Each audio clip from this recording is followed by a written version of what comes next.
Cthulhu Jack.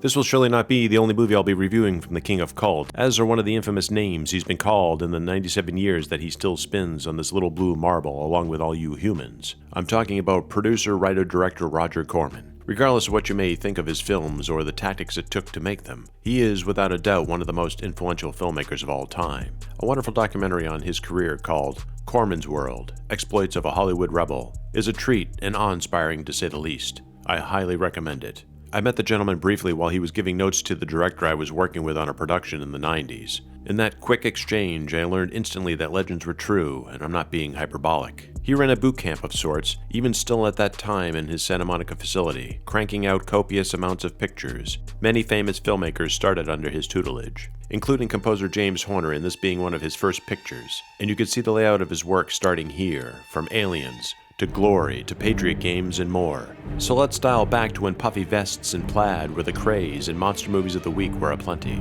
To Roger Corman's perverted Lovecraftian creature from the Black Lagoon meets Jaws in this 1980 film, Monster. Or, as most of us know it as, Humanoids from the Deep. I have not revisited this film since it first landed on VHS home video back in the day. Why, may you ask? I was maybe 5th grade and was highly disturbed by the puppet for one. I think I had just seen Magic around the same time, another one I haven't revisited since. The other reason was the highly gratuitous humanoid on lady action, then the very end.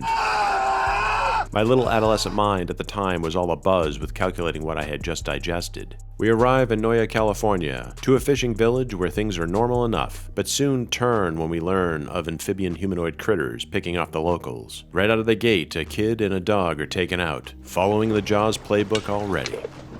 It takes quite some time for the townfolk to wise up to the monster in the village idea, but when the worm turns, they don't seem to hesitate and believe it all to be true, before seeing any evidence. Vic Morrow, who plays Hank Slattery, in one of his last roles plays quite the prick, especially to Johnny, a local indigenous fellow who really doesn't deserve to be picked on. The following to all you viewers is a trigger warning to dog lovers. 7 pooches are served up on the butcher block in this movie, all post-mortem scenes, of course. Things heat up when Hank thinks Johnny is the culprit, so he and his fellow chuckleheads motor out and use probably one of the most effective Molotov cocktails I have ever seen in a film, taking out Johnny's homestead. Things get worse for Johnny when Timmy, who he invited over for fish, is attacked in one hell of a great scene. I mean, this cat is clawing and beating the heck out of this monster. I was rooting for the poor bastard the whole way. Timmy ends up diced up pretty good, but pulls through. Timmy! His older brother... Hey, I'm Troy McClure. No, actor Doug McClure, who plays the lead, Jim Hill, as the mug you've seen in 1,000 80s TV shows. He and the doctor, played by Turkel, try to get to the bottom of what the creatures are and where their crib is. Now, I bring up the Lovecraftian aspect because Doc spills the beans that they were doing genetic research upstream with salmon, and about 30 of their specimens magically escaped. The amphibian gene splicing idea is out of the H.P. Lovecraft Herbert West story.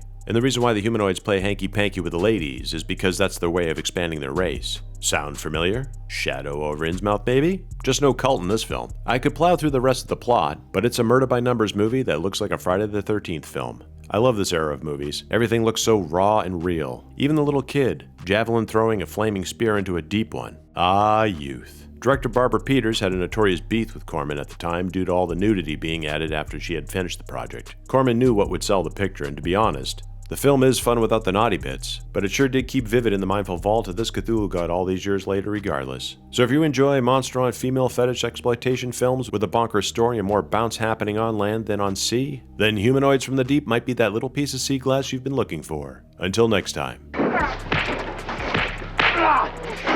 So click links below to be notified. Many thanks for the support, and hail Cthulhu!